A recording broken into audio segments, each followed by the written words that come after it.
it's Melissa. I am so excited to show you my brand new heat press. This thing is something, I have had many heat presses, you guys know this, but this is something unlike anything I've ever had. So this is my very first wide format, large format heat press. It is a 16 by 20 TransPro Plus from Pro World, and I'm really excited about it because it gives me the ability to really pair well with all of the wider format printers and cutters that I have now.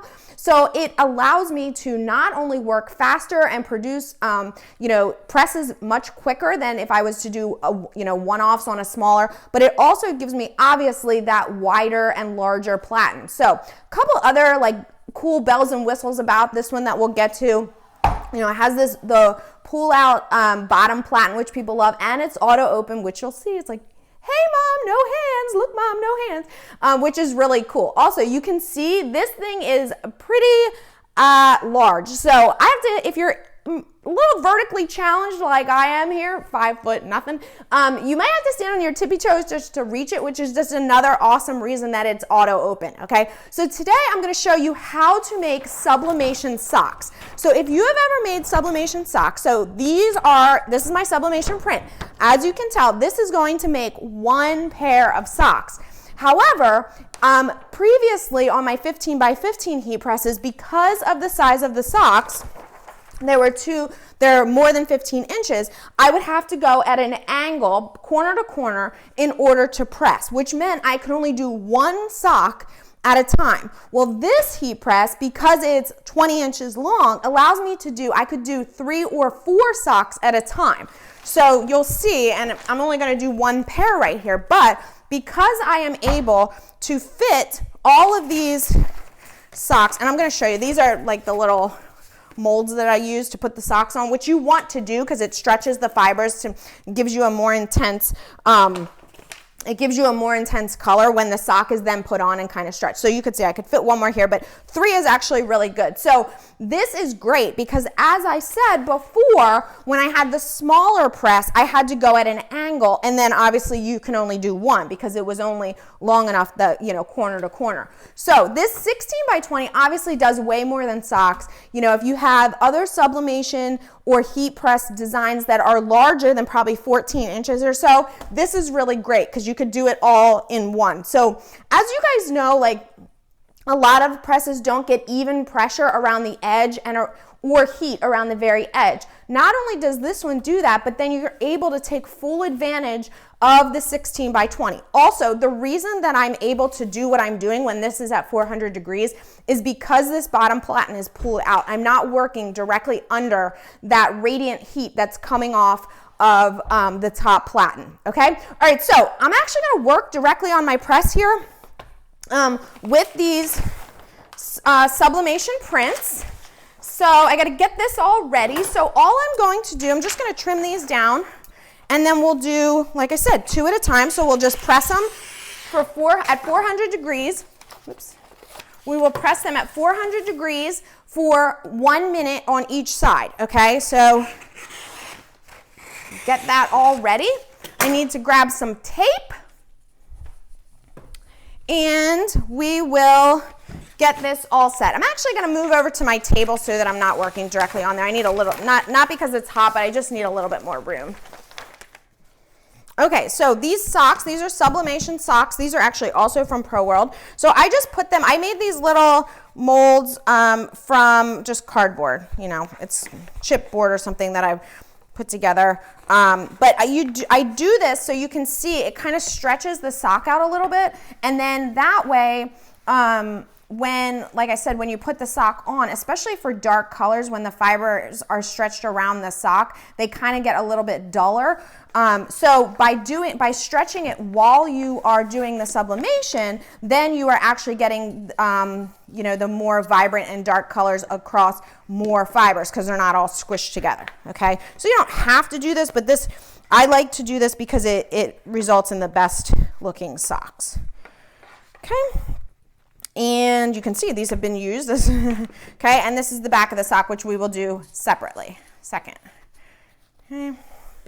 All right, so first things first, we're going to place the sock directly on here. Now, I designed this, this pattern here. It's for my son's sports team, but obviously you could do, whatever you want. You can, and I just make them a little bit larger than the sock itself. Now I'm just going to use some high temperature tape to tape down so that the sock isn't moving off of the transfer while we're pressing. All right, you don't need a whole lot of tape, but I do use a couple pieces across there. All right, and then I'll do the same thing. Whoops, this piece got stuck on the table, a couple of them. Okay, so that's ready. Now we'll just do the same thing with this one.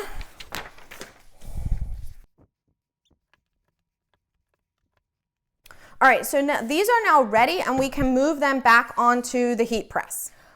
All right, so before I put my socks on there, this Teflon sheet here comes with the press, so it makes it really easy if you're putting shirts on there. You can slide them on very easily. I'm going to put a pressing pillow down just to add a little bit of extra pressure, and then I'm going to put a sheet of like a blowout sheet on here in case I get any like sublimation ink, which I likely will because as you can see I have some bleed area there. And then you are going to place your socks so their face, so the sublimation print is all the way to the top. Now what you can see is that this easily fits on my press, and then I'm going to place the other one on there as well. Okay, get this fully on the press, and then I'm going to cover, this is like a sandwich, and then I'm going to cover with a Teflon sheet. Now this is where you are now going to move your move the bottom platen in. Oopsie, a little bit off here. Okay, and I have to reach, and 60 seconds for 60 seconds at 400 degrees for these socks. Okay, now obviously this heat press can do much more than sublimation. You can use it for inkjet transfers, you can use it for heat transfer. So if you have like an extra large shirt, I often get asked, what do I do about an extra large shirt where the HTV has to be 13, 14, 15 inches wide? What do I do about a sleeve design where the sleeve or the pant leg can't fully fit on the heat press in a single press? So of course on a smaller press you can do multiple presses, or you can use a 16 by 20 heat press and have a much better chance of being able to just do a single a single press. All right, so while that's getting ready, while that's pressing, I'm going to get these socks ready. This is going to obviously go on our other side.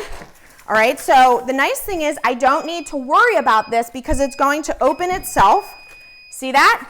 And now I can be doing other things while I'm waiting for this. Okay, so now it is ready. So I'm going to pull the bottom drawer out. All right, we'll remove all of our layers. Okay, so you can see how nicely this first side of the sock came out. Okay, it's perfect. So this side's still white, so we'll get to that in a second. And it's a good thing that I had this blowout sheet here, because look at that. All of that would have either been on the bottom part of my press or on this Teflon or this pressing pillow, which we certainly don't want because it'll transfer to other if you were doing another surface afterwards, it would transfer to that, okay? All right, so now it's time to do the other side of those socks. So let's move back to the table and I'll show you how to prepare those, because it's not quite as simple as just press it onto the bottom, the other transfer. Okay, so now we're ready to do this side of the transfer. So what you don't want to do is just place it on here and go. What you actually want to do is you want to kind of scoot this little edge over just a tad. And the reason is you want to have a little bit of area here so that you avoid having a white line down the side of each sock. So this way there'll be a little bit of overlap of the sublimation area, but there won't be a white line, okay? So I just kind of scoot and roll, and all the way up and down, I now have a little bit of area. So now I can prepare this. Okay, and we do have this gray line at the top, so I try to line it up that way on both sides, so at least that gray line goes all the way around. the top of the sock, okay? And then we'll again tape down.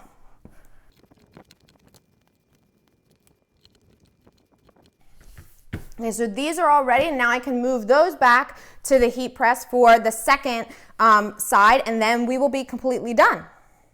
Okay, so we are ready. I'm gonna actually try to place this directly where it was the last time, so we get, yep, okay.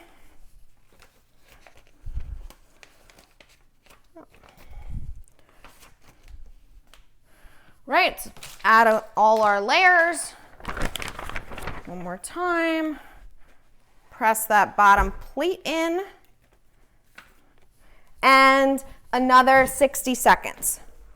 Okay, and now once these are done, we'll take that off that cardboard mold, and then these socks will be done. So again, obviously much more you can do than just socks, but this is really beneficial for things that are large. Of course you can use it for all different sizes. This is the largest that is on here, the 16 by 20, but there's also a couple of other Platens that you can get to put on here if you want to do, you know, a smaller size 4x4 or 15 by 15. That actually would have a smaller area, heat area and pressure area, which would allow this press to warm up super fast, much faster than, you know, the smaller the heating area is needed to be heated, the faster it will warm up. And so here we're going to go again where it's going to automatically open for us.